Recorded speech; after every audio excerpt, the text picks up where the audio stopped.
and welcome to the program. Of course, this is Discovery Paranormal, man, where we discover the paranormal. That's damn right. I like the whole discovery process of information, and the paranormal world just is interesting. Interesting. I was talking to one of my sisters before asking if she thought I could claim ghosts as dependents, and she said no. I'm like, but isn't it up to the government to find the burden of proof against me if they're the accuser? Isn't it? But this place is haunted, so it wouldn't work anyway. But you know what? They really stick it in and break it off when you're a single person with no kids. Really, really, really. Almost makes you want to go out, get married, and have kids. Bah! I can't believe I even said that. Bah! My tongue just wants to jump out of my mouth and run down the street screaming in terror. Anyway, am I real? Am I real to you? Are you real? Is the world real? And what's real?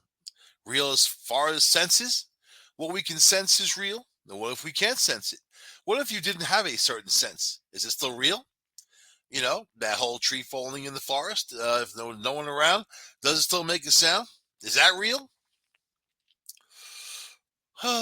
So many questions, so little time on reality. Tonight's about reality. If you can't handle this kind of conversation, you should tune away, man. Go find the Disney Channel. Go get your puppies and kittens because we're going to talk about puppies and kittens. We're going to talk about the reality of that and what makes you real, what's real to you, and what's observed, and how that changes that reality if it's observed. Oh, yes, Einstein's theory, too. Block universe theory. Do we make our own choices? Is this really the world we live in? Because if it is, how dare you? Really? How dare you? Because every day I look at stuff and I see, how dare you? I don't. I have to share the same space with you, even though it's a whole planet. It doesn't matter. How dare you mess up this planet? How dare you? Anyway, it all comes down to bad decisions and bribery and cultures of corruption and governments around the world and power and what they do with it. All of that is in the machine. If you live inside that machine, is exactly what you have to kowtow to daily, and they live by fear and loathing, and the higher ups live by threats and intimidation. So people work harder and stay in line, and they crack the whip. That's the reality of mankind, humankind, from the get go. Tell me those pyramids were built with good intentions and lighthearted happiness with sandwiches at lunch with some beer. Egyptians drank a lot of beer. No, big whips, whips, more whips, longer whips, bigger people to hold the whips, and whatever else the hell they had at that time to motivate people. Ancient aliens, you think that they were there with some kind of little funny little box or something. They can lift these heavy bricks, these big giant stones. Woohoo! No, it was people that did that. Like all the other wonders of the world. The wonder of how it was built because it was people that were made to do it. Right? So, yes, we know this already. That was their reality. Your reality is whatever the hell makes you real and whatever's real to you. We also live within the speed of light, which, if you believe Einstein and other people too, that speed of light, yes, Bill Gates, of course, that that speed of light, if we get to that point, everything stops. As a matter of fact, before you get to that point, things get awfully weird, elongated, stretched out. You probably wouldn't recognize yourself or anybody else because you'd be kind of a smear on time and space, like pigeon poop on your car, a smear. And then There's theorized that you would have premonitions of the future and the past, see things way back when, see things way forward, right? So all of that and more in time travel, or that's not even time travel. I'm just talking about, we're going to talk about time travel, man, because it mathematically it is not impossible.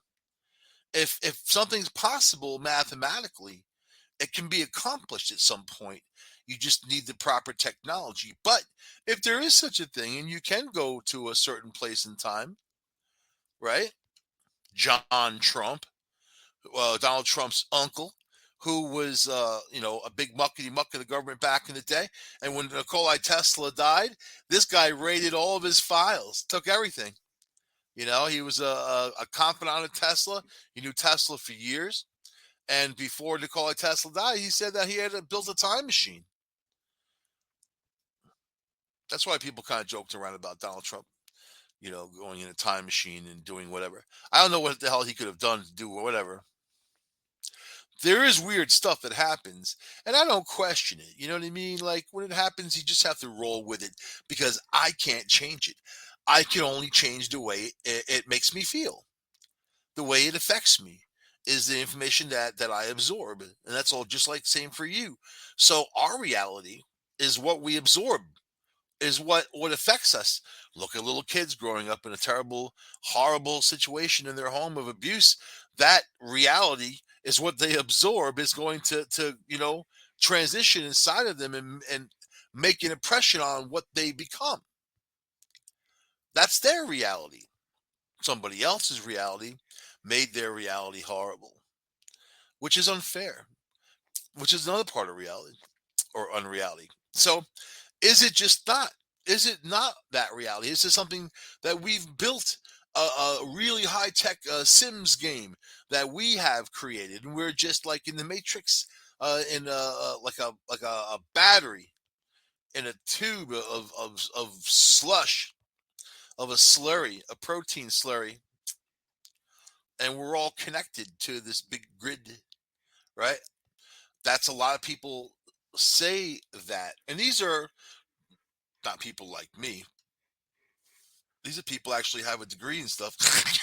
these, these are people that I like to bring out into the sunshine because I like these theories, and I have my own, and it's always interesting to ponder and think. But as reality, there's little subtle things that happen that I don't know if happens to you guys. Maybe it's just me, psychotic or something. I don't know. Little things that catch me.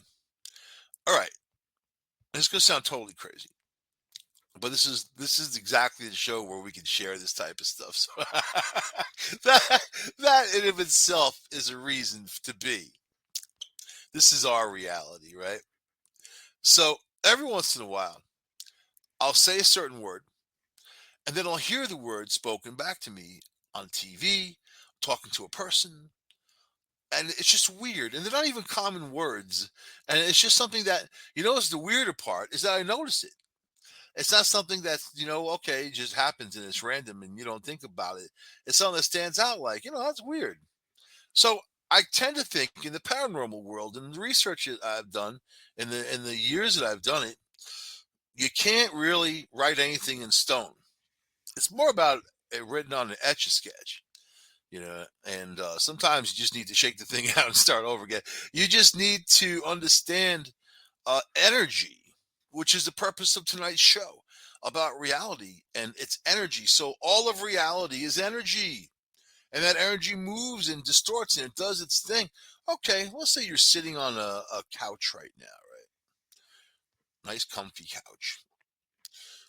You can feel the couch. Couch is holding you up in the air, as far as you know, right?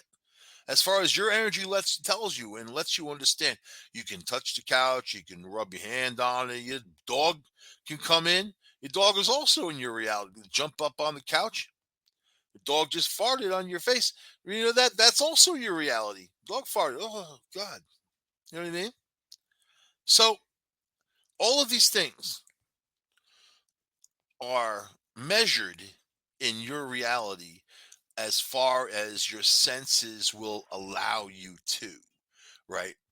Your sense of touch, your sense of smell, your sense of your sight, your hearing, all that. If you have these senses, some people don't. Some people are born without it. Some people have medical issues and they don't. So, and then what about those people, man?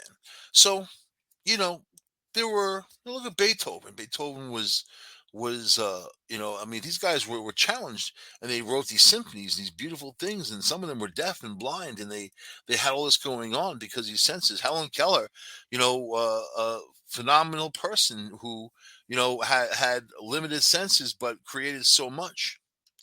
So certainly the senses don't stop you because inside you still have you and that going on. But what is that? And what is that in the relationship of everything out there? So, when we do have sight and we do look around and the things that we see, it's the vision that we have, the limit of light is very, very limited. And there are special cameras that could show you things that you're not going to see with your normal eyesight, and it shows a bigger world. It shows more depth, and the same thing for other things and other senses or anything that's in the spectrum of light in itself or energy from the beginning to the end, and whatever that is. So how do I know I exist? Man, from the coffee I drink, I think. I think things are very systematic. When I start thinking about these things, you get up, you make your coffee, you start settling into. Everybody's got a little thing, a ritual that they do, basically, and then it comes down to this systematic thing, and that's what you do. That's that said day, and you're virtually like a train, making it stops at a station, and basically the same time every day is what it's going to do, and there might be some variations, but it's kind of going to be on that path, right? So anyway, how do you exist? How do you know you exist? I think that the couch you're sitting on was an idea from somebody. So it really came from a necessity. Well, man, I wish I had something to sit on that's comfortable, that's longer than a chair, and this give up for the couch. And that was their idea. And then they got together the materials and the wherewithal and the know-how to build that couch. That's a process of energy, isn't it? But how do you know all those things are real and not just representations of that energy and what we think those representations are, what it means to us? So, philosopher Rene Descartes hit the nail on the head. I probably just butchered his name. I'm gonna have all kinds of people coming after me, all kinds of French people. Uh, he said, "Cogito ergo sum." I probably butchered that too. The only evidence you have that you exist is as a self-aware brings your conscious experience of thinking about your existence. You question yourself, basically. Beyond that, you're on your own. You cannot access anyone else's conscious thoughts. So you will never know if they are self aware because those people make you real. Those people make you real. Those people exist in your realm, in your world. And that's part of what makes you real, right? So all that was back in 1644, I guess, when these guys were discussing all these things. So they were thinking about it then. And but now we have computers and we have powerful ways of communicating and also calculating data. So we also have lots of games out there, simulations, all kinds of things, word games and worlds colliding or worlds coming together too at the same time. As technology improves, the simulated world becomes more and more sophisticated. So like I mentioned, The Sims, right? It's a game that, it's a neighborhood or a city of people doing their jobs, working. Some of the games got pretty sophisticated. These people had individual lives. And I guess your job, I can't say I never played it. I played one called Sims 2000. That's got to tell you for a long time ago, 2000, and that was on a PC. And it was like you have the city. It wasn't as personal. It wasn't like you had the house full of people. I had no time for that when it came to video games. I just kind of want to like Grand Theft Auto and trying to run around, shoot things, and then be done with the game for the night. So that type of stuff, get it out of my system, man. And but yeah, some people I know really are like real computer people, or the ones who actually like sit there all day, all night playing these video games.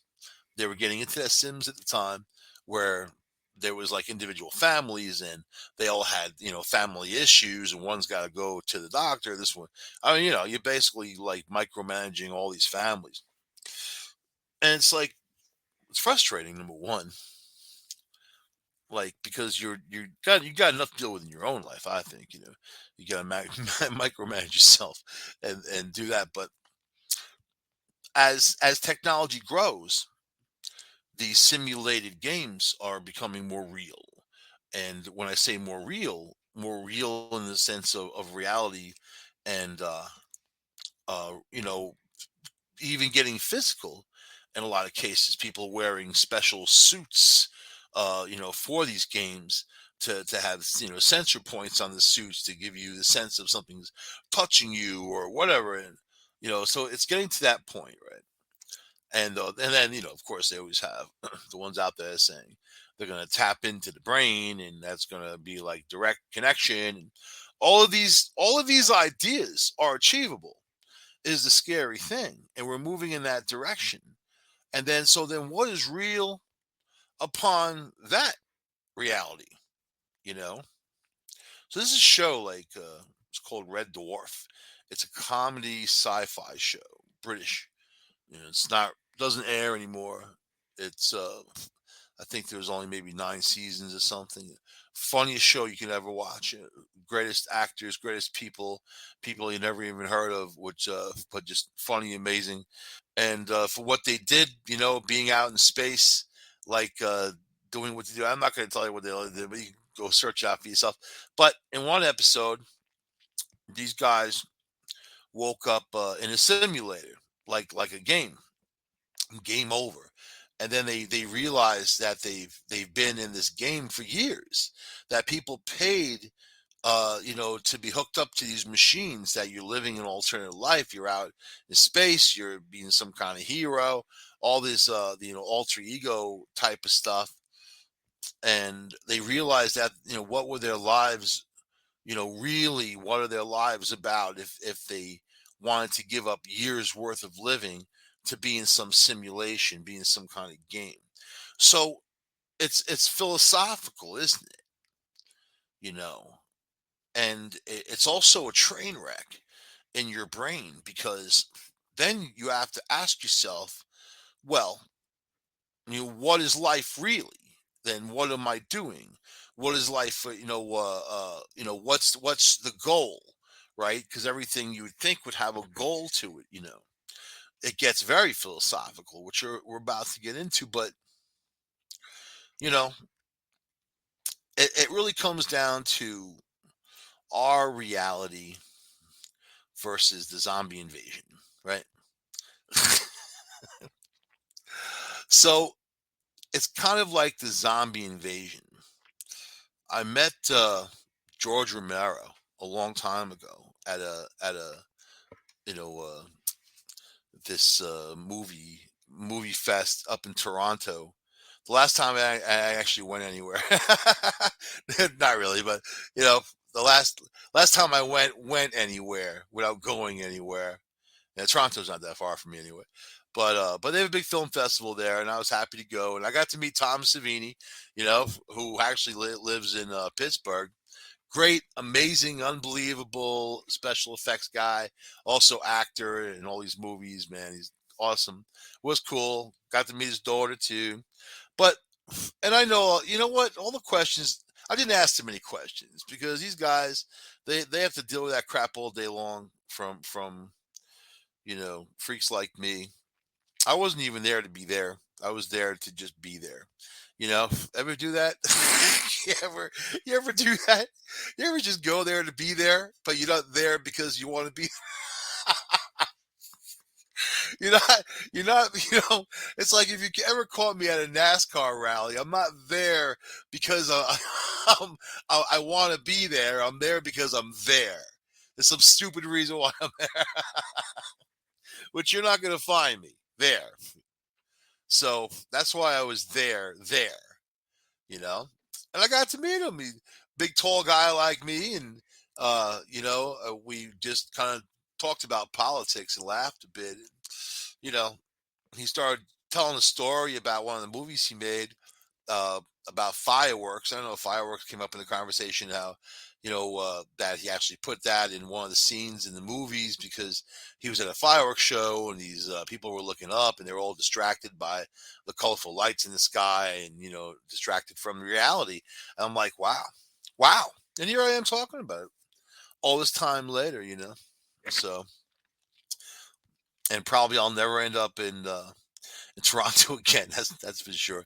But what about the zombies? What about the zombies? Metaphorical, right? The people you see them on their cell phones walking around. Just that's their reality. Their realities become an electronic device. Electronic devices are much of the time dictating to people on how to live their lives and do your thing. People don't even think for themselves anymore for a lot. Oh, let me get the phone. Let me Google it. Oh, I can't remember this damn thing. Let me Google it. Really? Is that what you want to do to your brain? When I can't remember something, I don't Google it. I specifically just let it go, and it comes to me, and I feel like that there's a little Mario dude in my brain walking around with a dustpan, trying to clean it up, the mess up there, and then all of a sudden, oh yeah, here it is. I found it. It's over here. you know uh and but a lot of people are hooked into the system already. If you put that on steroids, you could definitely see how people would prefer being hooked in to a system, where they didn't have to worry about working on their bodies. They didn't have to worry about the hard stuff in life, what they call hard stuff. Look at what's going on in the world and what people expect and accept, as per and how society is absolutely changed, not just because of a virus, but because of people, because of people's wants and their desires have brought them to uncommon places where they define themselves in possessions. How dare they? See, it's exactly where you fit that in there. You know. All right. Forget all that. Forget it. All right. We're going to talk about the allegory of the cave. We're going to start there. We're going back to Plato, who invented the plate. Of course. Gonna eat you spaghetti off something. Plato realizes that the general run of humankind can think and speak, etc., without so far as they acknowledge any awareness of his realm of forms. See, so the allegory of the cave is supposed to explain this. In the allegory, Plato likens people untutored in the theory of forms to prisoners chained in a cave, unable to turn their heads. All they can see is the wall of the cave. Behind them burns a fire. Between the fire and the prisoners, there is a parapet along which puppeteers can walk. The puppeteers who are behind the prisoners hold up the puppets and cast the shadows of the wall of the cave. The prisoners are unable to see these puppets. The real objects that pass behind them, what the prisoners see and hear, are shadows and echoes cast by the objects they do not see, right? So it's that simple. That's their reality. The reality is the one created for them. It's like looking at television. It's just a screen of pixels, really, right? And those things are arranged into a mosaic. It's not, they see live video. It's not live. It's an electronic interpretation of what's going on. at that moment. This very broadcast right now, my voice.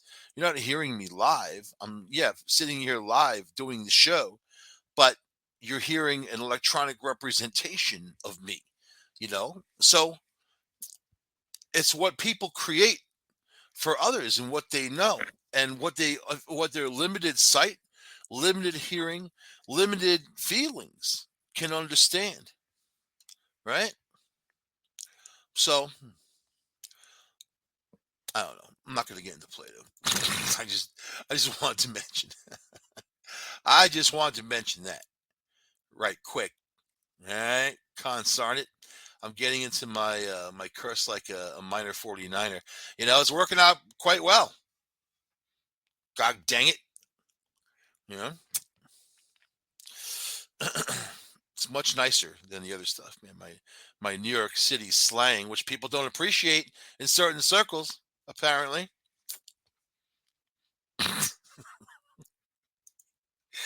How do you know you exist? By the taxes you pay. Duh. Duh. The illusion of reality. All right. So, what's the purpose of our existence? I tapped into uh, an ancient mystic form of communication called the blog, right? And what people like to share, I like to read blog entries. Like when I was researching skinwalkers up in northern New Mexico, northwest New Mexico, you hear a lot of stories and crap on TV that doesn't really go any further than a simple story. Not much evidence at all, right?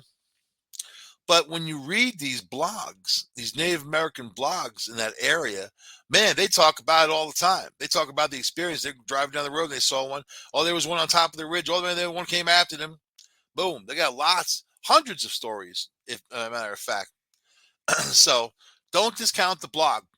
Sometimes you have to go to certain sources for information, and they may not be all that conventional, but that's good because conventional sources aren't really trustworthy, are they? So, here's the question. Hi, dear colleagues.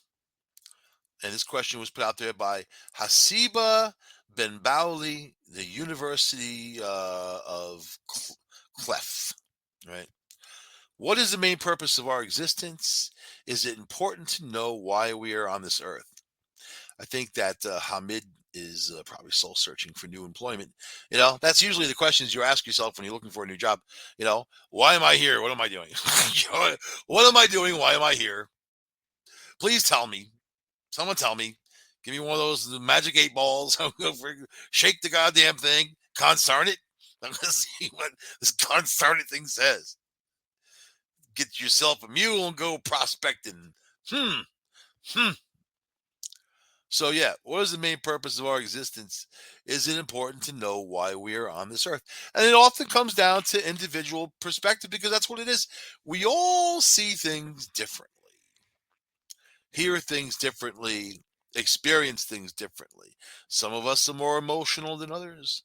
Some of us are less emotional than others. That in of itself shapes and forms our experiences and how we take in information. Because all of energy is information, right? If everything is energy, everything is information. So, how do we do these things?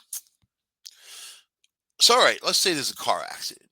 You got 5 people standing at an intersection. One car runs the light, smacks, T-bones right into another car. Boom! Right? Carnage, glass, twisted metal everywhere. So here comes the cops later on, talking to the eyewitnesses on the scene who are about to cross the street. All 5 people looking at the same thing exactly at the same time in the same place. Every one of them is going to have a different story. Some of the stories will be similar.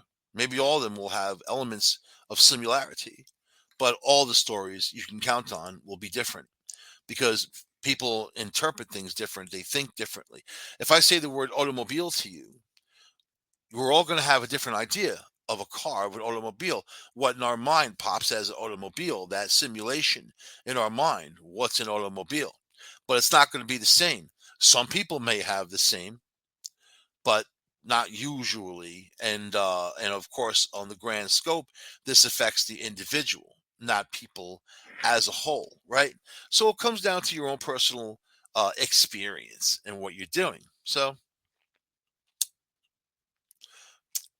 I was dating this girl, and she took me to this custard place, right? She's the best custard you will ever have in your entire life. I'm not really a custard fan, so that's not really a high mark to shoot for if you're trying custard. I'm not really an eggy type of person. This custard apparently wasn't as eggy, but frozen custard too. So it's kind of like ice cream. I'm more of like a gelato fan than anything else, right? A little spumoni, fresh spumoni. Oh yeah. So we go to his place, and I'm cool with it, man. Let's go. Let's check it out. And we get there, and there's like 22 people online. And I counted them all. I sat there in my car. One, two, three, four, five, six, seven. I said, I can't stand on this line. And she's like, well, why? I'm like, there's 22 people on the line. As we were talking, like 5 or 6 more people walked up. I said, I can't stay on this line. There's like 27 people on this line. I can't do it. I said, each person's going to take at least a minute or two. I'm like, that's like 47 minutes. I said, I'm not doing it. That could be 40 minutes, man. I don't know. I'm not willing to dedicate myself and my time to stand online for something that may or not be the best custard I ever had. So I said no. She's like, well, I'll get out and stand online.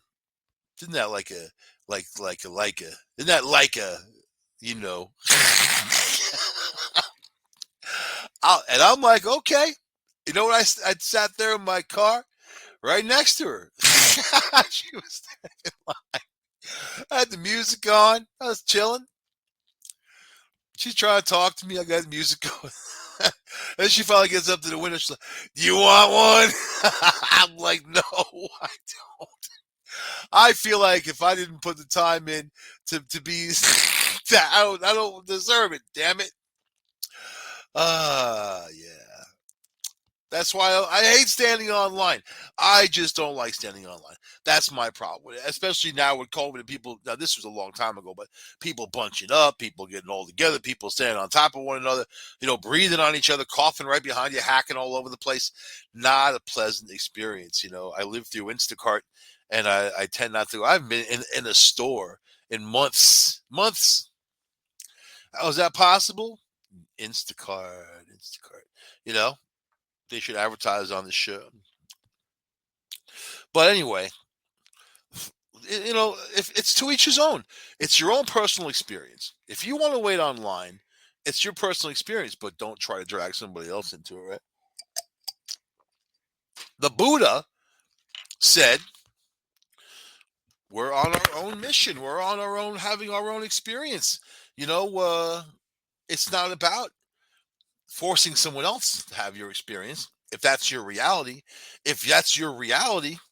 so what do people say about it on blogs? Why are we here? And I know I have the answer. I have the answer to that. And I say it every once in a while, right? Okay, but I want to see what these people say first. Let's see. This one, deleted profile, says the human race is incarnated by nature under ecological balance between living organisms. You can see the laughing crowd, this one. These people are very deep,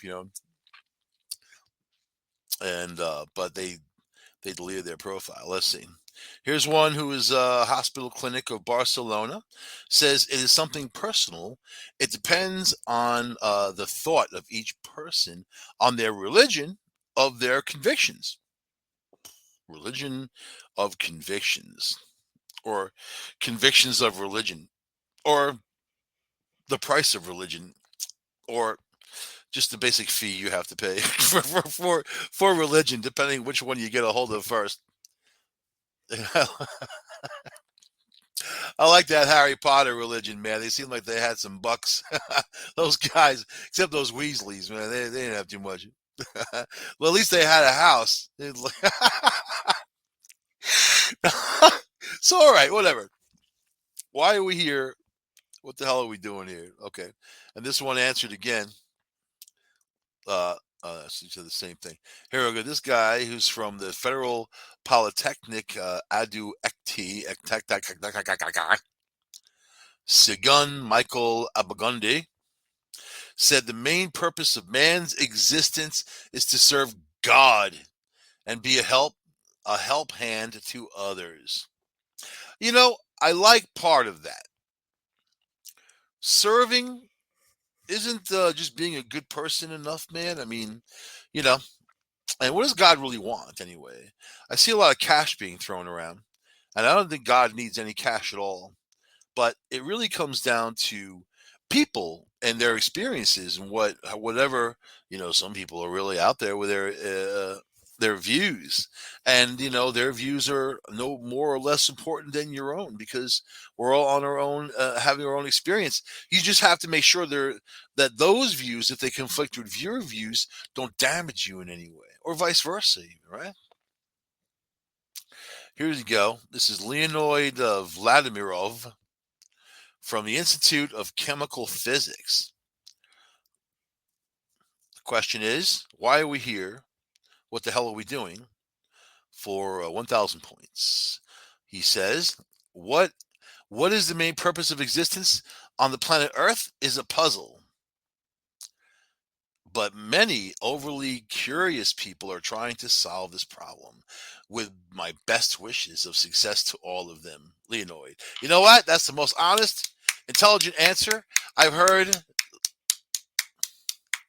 He is worth any kind of Texas politician, man. This guy should come to America. There's politics in your future. You do that Texas sidestep. You know what I mean? He's like, go ahead, try to solve the problem. You have my blessings. I have heard you and understand. Thank you. Uh, what is your question? Well, sir, how are we going to fix this problem in our government? You ask too many questions. I got no time for that. Time to go. Bye. I got a barbecue to get to. All right. Let's see now. Here's what are we here for? What are we doing? This one is Herman Thekar, Government Polytechnic, Ahmedabad. Says the hidden power is always working with us. It is always with us and involved in all of our activities in form of energy, spirit, and intelligence. The main purpose of our existence is to recognize the nearness of this superpower and try to understand the expectations of this lovely power. Hmm. I like it, but it doesn't really strike at the core, does it? And he probably could have summed it up in just maybe one sentence. But it's always a hidden thing. Why hidden? Is it a hidden power? Or is it something that's represented? When I see huge acts of love and kindness, I'm not seeing some hidden power. I'm seeing something that is active and that is beautiful, something that raises people, brings them up to a higher level. That's what I'm seeing. It's not invisible. It's the churches, all these places that they're the ones who want you to believe in the invisible forces, so you can throw money into the hole in the ground for these invisible forces. But what are they doing really? What are they doing really? How come things aren't getting better around these organizations that exist that seem to have so much money and power, and yet they don't even throw people, give them a bone, nothing. It really comes down to the individual. So that in of itself, it's to me, is to learn how to love, take that individual responsibility for the ones around us, making their lives a little easier. I don't mean going out doing stuff for people all day long. I mean kindness, love, just like I said, right?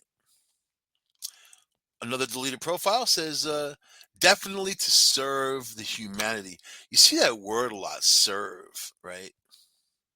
Serve, serve, care for. I like care for. When you love someone, your children, your pets, your friends, your parents, whatever you got.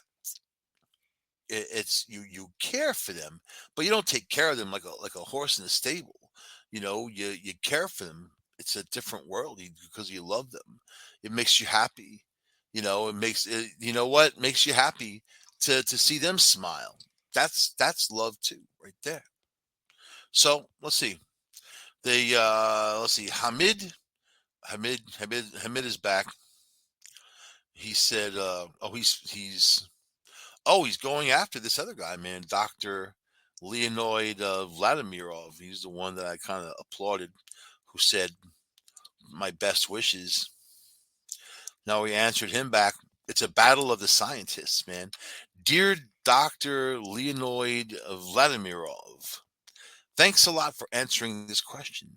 If you want to know the solution of this puzzle, as you said, I invite you to read this book, the Holy Quran, which is the words of God.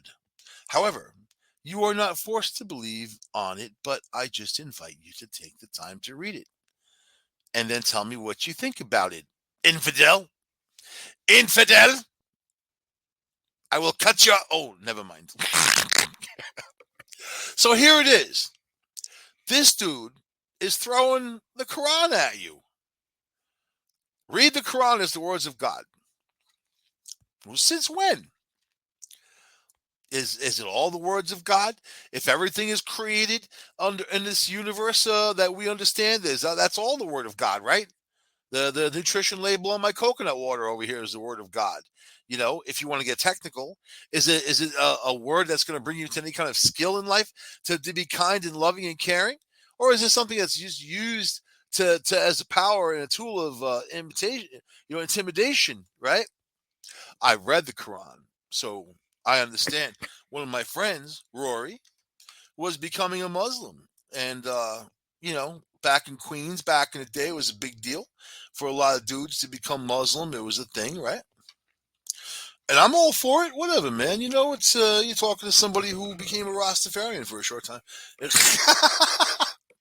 You're like, people are like, how you can be Rastafarian, you're white, and you don't have dreadlocks? I'm like, it doesn't matter.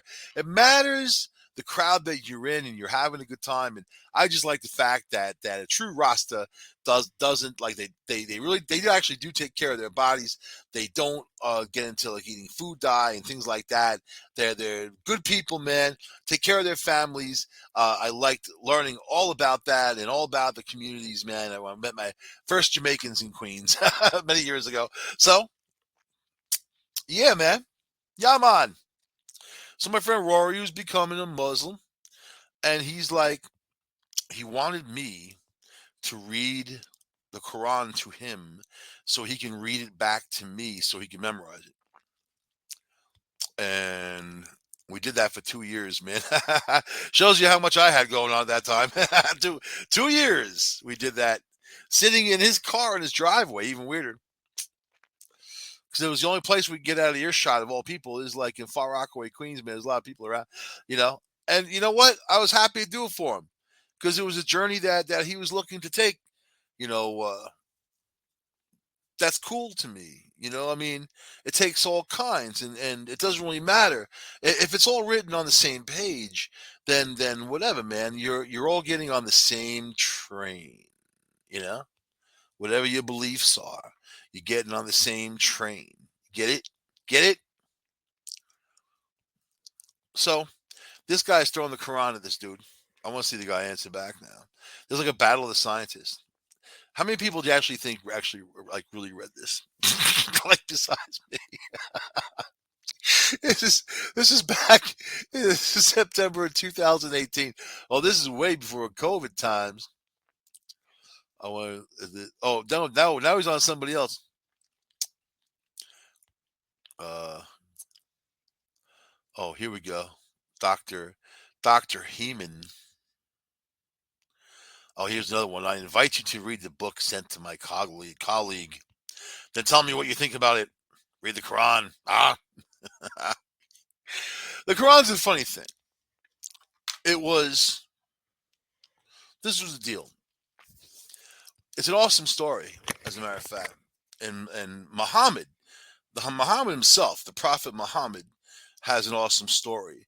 Muhammad actually talked about Jesus's wife, Mary, in the book of Mary, more than anybody else ever did. In the Bible, they stomped that thing out. They didn't want to have anything to do with it.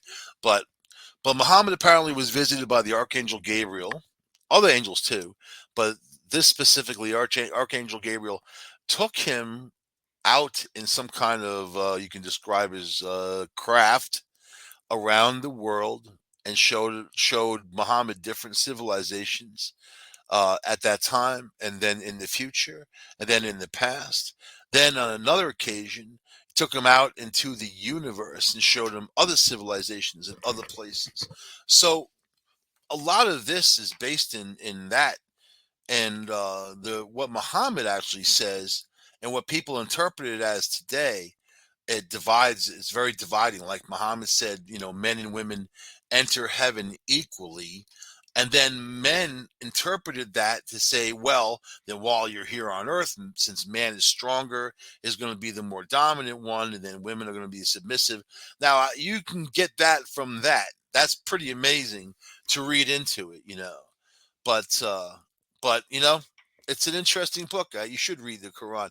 Everybody should read all that stuff. I mean, and understand different cultures, different mindsets. So, but then when the Quran was written, so there's two groups that kind of split apart. There was the group that believed in the written word of the Quran. Then there was a group that believed in the metaphor, the metaphorical version of the Quran.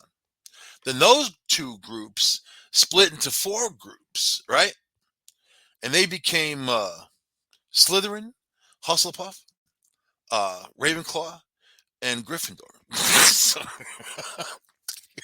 it's a true story. So, it actually is a great story. People tend to smudge things with religion and belief. Just read the stories. Read the stories. Get the belief out of it and read the stories, because there's amazing stories back then of what these guys were all about, and it was about the progress of society, really.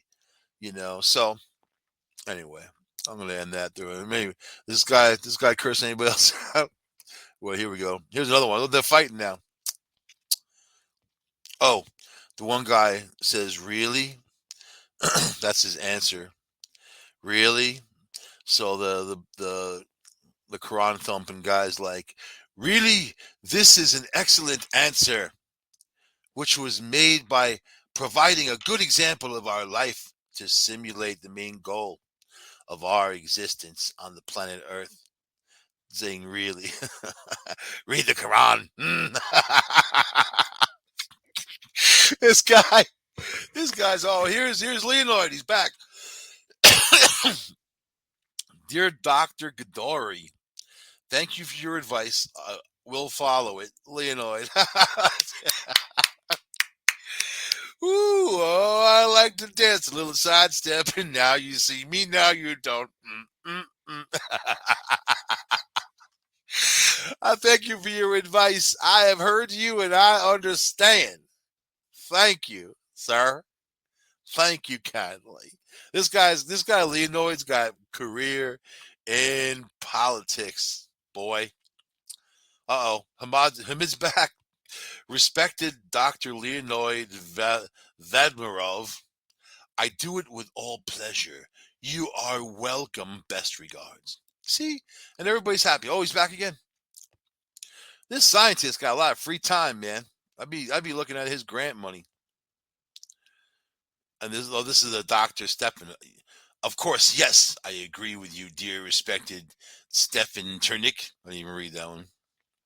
This guy's like fighting with everybody. There's always one in every crowd, isn't there? Isn't there? That's why I can't tune in to anything anymore, because it's just people battling it out. People battling it out. I got no time for that crap. I don't have time for this crap. This is at least funny crap. I like it, because these people are highly paid scientists, man. You know what they do? I dated one. She went to Long Island. She's from France, but I met her up in Ithaca 'cause she's doing work through Cornell, through their labs and whatever. And then she goes down to the city with these other three scientists from Cornell. They had never been down there, and I was kind of directing her. And they went over the George Washington Bridge 6 times because you know what? When you're on the GW and you think you're going north, it says you're going south, and you think you're going south, it says you're going north. It really screws things up. They should actually take that off of there completely. So they're on the phone with me on the cell phone. She's going back and forth, back and forth, back and forth over the bridge. I'm like, you're going the wrong way. You got to get over the bridge. You know, they're doing U-turns at the booth and stuff, messing traffic up. They're stopping traffic so these guys can go back and forth. They finally make it to this thing in Sag Harbor or whatever, Cold Spring Harbor, to this big meeting with all the minds of the world. And she said it was basically the one scientist who invited all the other scientists, and he put out a lot of champagne and hors d'oeuvres, got them all drunk, tried picking their brains. At one point, when she called me to tell me she loved me. Isn't that cute?